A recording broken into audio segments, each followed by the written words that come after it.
Astro TV Anusuya நேயர்களுக்கு வணக்கம். உங்கள் ஜோதிடர் முருகேசன் பேசுகிறேன்.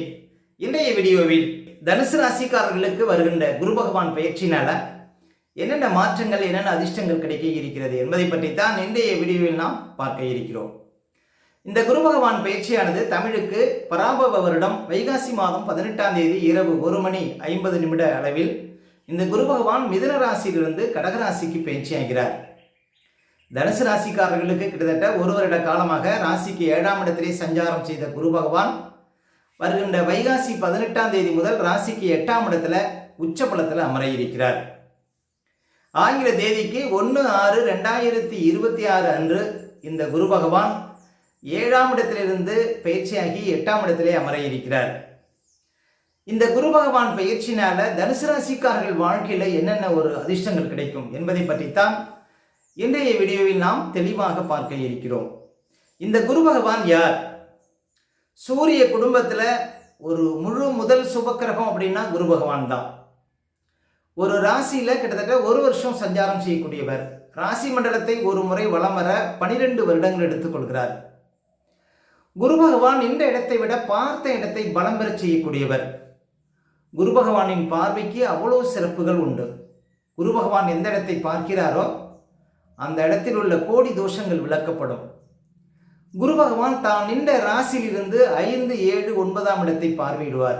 அதாவது குரு பகவானுக்கு 5, 7, 9 பார்வைகள் உண்டு. அதே போல புத்திரக்காரகன், தனக்காரகன் என போற்றப்படக்கூடியவர் இந்த குரு பகவான். தேவகுரு என்று அழைக்கப்படக்கூடியவர் இந்த குரு பகவான். இந்த குரு பகவான் பயிற்சினால தனுசு ராசிக்காரர்களுக்கு எப்படி இருக்கும்? தனுசுங்கிறது பாருங்க, காலபுருஷ தத்துவத்துல 9வது ராசி. இந்த ராசிக்கு அதிபதி அறிவு தேவதை என்று சொல்லக்கூடிய தனக்காரகன் என்று சொல்லக்கூடிய குரு பகவான் ஆவார். தனுசு ராசிக்குள் மூலம் நட்சத்திரம் 4 பாதங்களும், பூராடம் நட்சத்திரம் 4 பாதங்களும், உத்திராட நட்சத்திரம் 1ஆம் பாதமும் இந்த ராசிக்குள் வரும். பொதுவாக தனுசு ராசிக்காரர்கள் பாருங்க, ராசிக்கு அதிபதி குருங்கிறதுனால ஆச்சாரம், அனுஷ்டானம் இவற்றை அனுஷ்டிக்க பிறந்தவர்கள் தனுசு ராசிக்காரர்கள். அதே போல உயர்ந்த அறிவு உடையவர்கள், செல்வந்தர்கள், தன்னை விட மூத்தோர்களை அதிகம் மதிக்கக்கூடியவர்கள். முக்கியமா பாருங்க, தெய்வ பக்தி அதிகம் உடையவர்கள் தனுசு ராசிக்காரர்கள். அதே போல நீதி நேர்மையை பின்பற்றக்கூடியவர்கள், மற்றவர்களை கஷ்டப்படுத்தி தான் முன்னுக்கு வர வேண்டும் என்ற நோக்கம் ஒரு நாளும் பாருங்க தனுசு ராசிக்காரர்களுக்கு இருக்காது. அதே போல அடுத்தவர்களுக்கு அறிவுரை சொல்லக்கூடியவர்கள், நல்ல புத்திமதி சொல்லக்கூடியவர்கள் தனுசு ராசிக்காரர்கள். அதே போல அதிகம் பணம் புழங்கக்கூடிய இடத்துல வேலை பார்க்கக்கூடியவர்கள் தனுசு ராசிக்காரர்கள். முக்கியமா கௌரவம் பார்க்கக்கூடியவர்கள் தனுசு ராசிக்காரர்கள். அதே போல ஒரு கௌரவமான பதவி வைக்கக்கூடியவர்கள். அதே போல எந்த பதவி வைத்தாலும் அந்த பதவியில உண்மையை விரும்பக்கூடியவர்கள். இதெல்லாம் பாருங்க தனுசு ராசிக்காரர்கள். சரி, தனுசு ராசிக்காரர்களுக்கெல்லாம் இந்த குரு பகவானின் பயிற்சி எப்படி இருக்கும்? கிட்டத்தட்ட ஒரு வருட காலமாக பாருங்க, ராசிக்கு 7ஆம் இடத்திலே குரு பகவான் உங்க ராசிக்கு அதிபதி 7ஆம் இடத்துல அமர்ந்து உங்க ராசியை பார்த்து கொண்டிருந்தார். வருகின்ற ஜூன் மாதம் 1ஆம் தேதியிலிருந்து பாருங்க ராசிக்கு 8ஆம் இடத்துல உச்ச பலத்தில் அமர இருக்கிறார். அதாவது 12 வருஷத்துக்கு ஒரு முறை தனது உச்ச வீட்டுக்கு பாருங்க குரு பகவான் செல்கிறார். அப்ப இந்த ஜூன் மாதம் 1ஆம் தேதிக்கு அப்புறம் பாருங்க அவர் தனது உச்ச வீட்டில் ஒரு வருஷம் சஞ்சாரம் செய்வார். தனுசு ராசிக்காரர்களுக்கு குரு பகவான் ராசிக்கு அதிபதியாகவும் 4ஆம் அதிபதியாகவும் வரக்கூடியவர். அவர் 8ஆம் இடத்துல உச்சபலம் பெறுகிறார். குரு பகவான் வீட்டில் பாருங்க தற்போது சனி பகவான் சஞ்சாரம் செய்து கொண்டிருக்கிறார். சனி வீட்டில் ராகு இருக்கிறார். சரி, தனுசு ராசிக்காரர்களுக்கெல்லாம் உங்க ராசிக்கு அதிபதினு சொல்லக்கூடியவர், மேலும் 4ஆம் அதிபதினு சொல்லக்கூடிய குரு உச்சபலம் பெறுகிறார். அப்ப உங்க ராசிக்கு அதிபதி உச்சபலம் பெறுவதனால உங்களுக்கு உடல் ரீதியா, மன ரீதியா நல்ல ஒரு வலுவு கிடைக்கும். ஆரோக்கியத்தில் நல்ல ஒரு முன்னேற்றம் இருக்கும். உங்க ராசிக்கு அதிபதி 8ஆம் இடத்துல உச்சபலம் பெறுவது உங்களுக்கு என்ன ஹை பலம் பெறுகிறார். அவர் மறைந்தாலும் ஆரோக்கியத்தில் முன்னேற்றம் இருக்கும். அதே போல நீங்க ஒரு காரியத்தில் இறங்குறீங்க அப்படின்னா அந்த காரியத்தில் வெற்றி கிடைக்கும். இந்த இழுபறியாக இருந்த காரியங்கள்லாம் நடக்கும். அதே போல சொந்த ஊரை விட்டு ஒரு வெளியூர்ல, வெளிநாட்டுல, வெளி மாநிலத்துல வேலை பார்க்கக்கூடியவங்க, தொழில் நடத்தக்கூடியவங்களுக்கு நல்ல அதிர்ஷ்டங்களை கொடுக்கும்.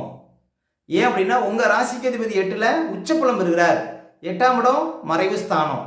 அப்போ உங்கள் ராசிக்கு அதிபதி மறைவாக இருந்து உச்சப்பலம் பெறுகிறார் அப்படிங்கும் பொழுது உங்களுக்கு ஒரு தூரமாக சென்று நீங்கள் வேலை பார்க்கும் பொழுது சொந்த ஊரை விட்டு பாருங்கள் வெளிநாட்டில் வேலை பார்க்கக்கூடியவங்களுக்குலாம் நல்ல அதிர்ஷ்டங்களை கொடுக்கும் அப்படின்னு சொல்லலாம். அதே போல் 4ஆம் அதிபதி 8ஆம் இடத்துல மறைகிறார் அப்படிங்கும் பொழுது சொத்து வகையில் ஏதாவது சின்ன சின்ன வழக்குகள் ஏதாவது வருவதற்கு வாய்ப்பு இருக்குது. அப்போ நிலத்தின் பேரில் சொத்து பேரில் ஏதாவது வழக்கு வந்தால் அதை பெரிதுபடுத்தக்கூடாது. அதே போல் நீங்களும் பார்த்தீங்கன்னா உங்கள் ராசிக்கு அதிபதி உச்சப்பலம் பெறுகிறாருங்கும் போது உங்களுக்கு அவசரம் கோபம் ஆகாது. அதனால் அவசரப்பட்டு வார்த்தைகளை விடக்கூடாது. ஏதாவது ஒரு பிரச்சனை அப்படின்னா அவசரப்பட்டு ஏதாவது கோர்ட்டு கேஸ்ன்னு அலையக்கூடாது. இந்த காலகட்டத்தில் உங்களுக்கு உங்கள் ராசிக்கு அதிபதி 8ஆம் இடத்துல உச்சப்பலம் பெறுவதனால தேவையில்லாமல் கால விரயம் பண விரயம் ஆகும் கோர்ட்டு கேஸு வழக்குனால. அதனால் அது போன்ற விஷயத்தில் கொஞ்சம் கவனமாக இருக்கணும். அதே போல் ஏதாவது ஒரு பெருசாக ஒரு முதலீடு போட போகிறீங்க அப்படின்னா அந்த தொழிலில் உங்களுக்கு சரியான ஒரு அனுபவம் இருக்கா அப்படின்னு பார்த்து இறங்கணும். ஏன் அப்படின்னா 4ஆம் அதிபதி 8ஆம் இடத்துல உச்சப்பலம் இருக்கிறார். இப்போ நீங்கள் ஒரு பெருசாக ஒரு முதலீடு போட போகிறீங்க அப்படின்னா அதில் அனுபவம் இருந்தால் போடலாம், ஒன்றும் தப்பு இல்லை. ஏன் அப்படின்னா உங்களுக்கு 4ஆம் அதிபதி உச்சப்பலம் இருக்கிறார். ஆனால் 8ஆம் இடத்துல உச்சப்பலம் இருக்கிறார் இருந்தால் அனுபவம் இல்லாமல் எந்த காரியத்திலும் இறங்காதீர்கள் அப்படின்னு சொல்லலாம். அதே போல் உங்கள் ராசிக்கு அதிபதி உச்சப்பலம் பெறுகிறார் அப்படிங்கும் பொழுது உங்களுக்கு நல்ல பணப்புழக்கத்தை கொடுக்கும், நல்ல திடீர் அதிர்ஷ்டத்தை கொடுக்கும். எதிர்பாராத யோகத்தெல்லாம் இந்த காலகட்டத்தில் நீங்கள் பார்க்க முடியும். 8ஆம் இடத்துல குரு மறைந்தாலும் உங்களுக்கு பாருங்கள் மறைமுக வருமானம் வரும், திடீர் அதிர்ஷ்டம் உண்டு, எதிர்பாராத யோகம் இதெல்லாம் கொடுக்கும் உங்களுக்கு. அப்போ உங்களுக்கு இந்த குரு பகவான் மறைவதனால பெரிய கெடுபங்கள் இல்லை. ஏன் அப்படின்னா உங்கள் ராசிக்கு அதிபதி அதுவும் உச்சப்பலம் பெறுகிறார். எதையும் சமாளிக்கக்கூடிய வல்லமையை உங்கள் ராசிக்கு அதிபதி உங்களுக்கு தருவார் அப்படின்னு சொல்ல முடியும்.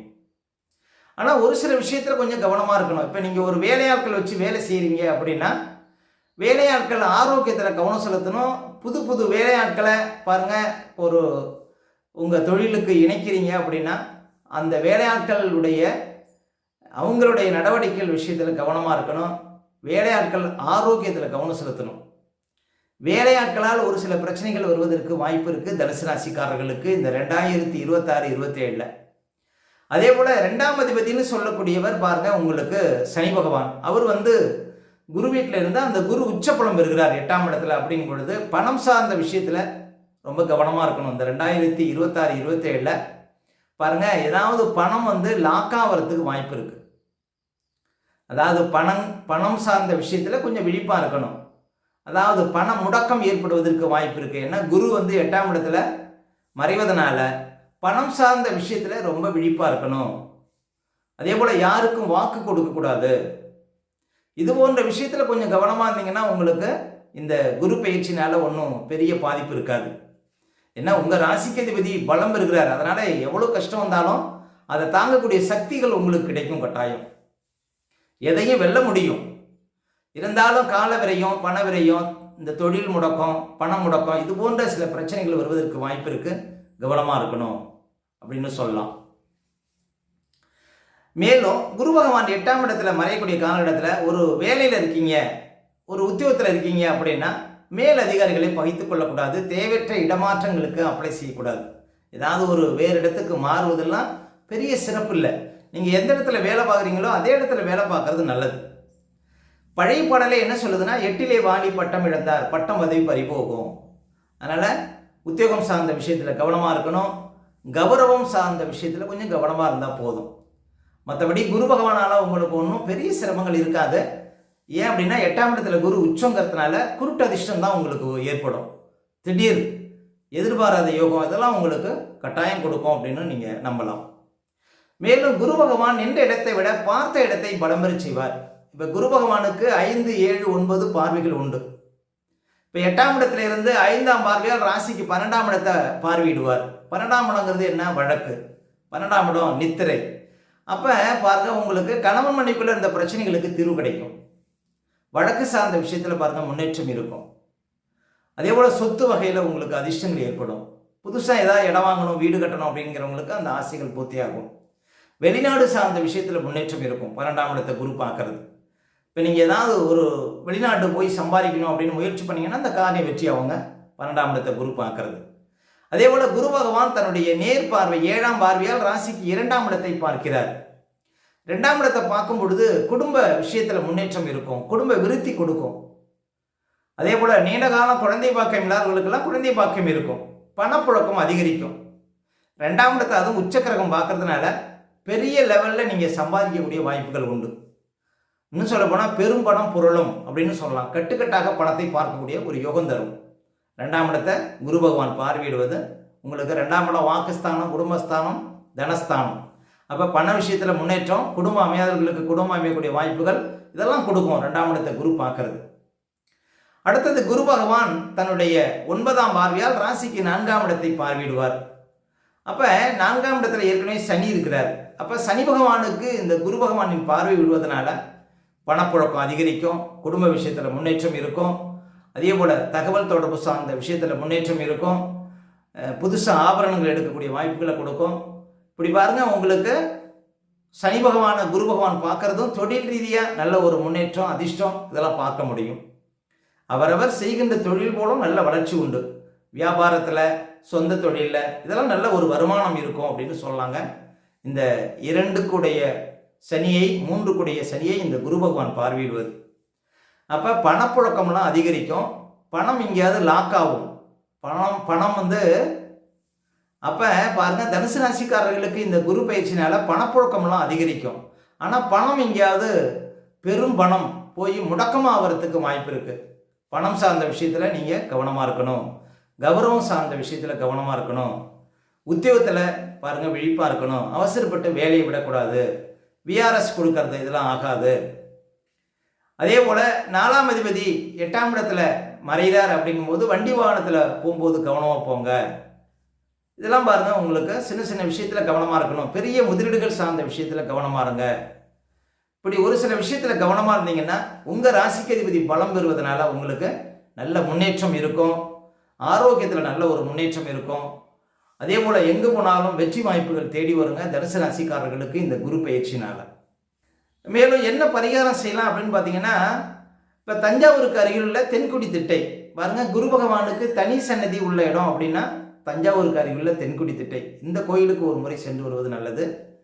அதே போல் கும்பகோணத்திற்கு அருகில் உள்ள ஆலங்குடி பாருங்கள், இதுவும் குரு பகவானுக்கு ஒரு மிகச்சிறந்த பரிகார ஸ்தலம், இந்த கோயிலுக்கும் சென்று வருவது நல்லது. அதே போல் திருச்செந்தூர் முருகபெருமானை சென்று தரிசிப்பதும் பாருங்கள் உங்களுக்கு சிறப்பு தரும் அப்படின்னு சொல்லலாம். மொத்தத்தில் தனுசு ராசிக்காரர்களுக்கு இந்த குரு பயிற்சி திடீர் முன்னேற்றம், திடீர் அதிர்ஷ்டம், எதிர்பாராத யோகத்தை கட்டாயம் கொடுக்கும். மேலும் உங்களுடைய சுய ஜாதகத்தை நீங்கள் பார்க்கணும் அப்படின்னா திரையில தெரியக்கூடிய நம்பருக்கு கான்டாக்ட் பண்ணுங்கள். உங்களுடைய பிள்ளைகளுக்கு புதுசாக ஏதாவது ஜாதகம் எழுதணும் அப்படின்னாலும் இந்த நம்பருக்கு கான்டாக்ட் பண்ணுங்கள். ஓகே, இந்த வீடியோ பிடிச்சிருந்தா ஒரு லைக் கொடுங்க, உங்கள் கருத்துக்களையும் கேள்விகளையும் கமெண்ட்ஸில் பதிவிடுங்க. இன்னும் நம்ம பல வீடியோ கொடுக்க இருக்கிறோம். நம்ம சேனலை சப்ஸ்கிரைப் பண்ணுங்கள், பக்கத்தில் வர பெல் சிம்பலை கிளிக் பண்ணுங்க. நன்றி, வணக்கம்.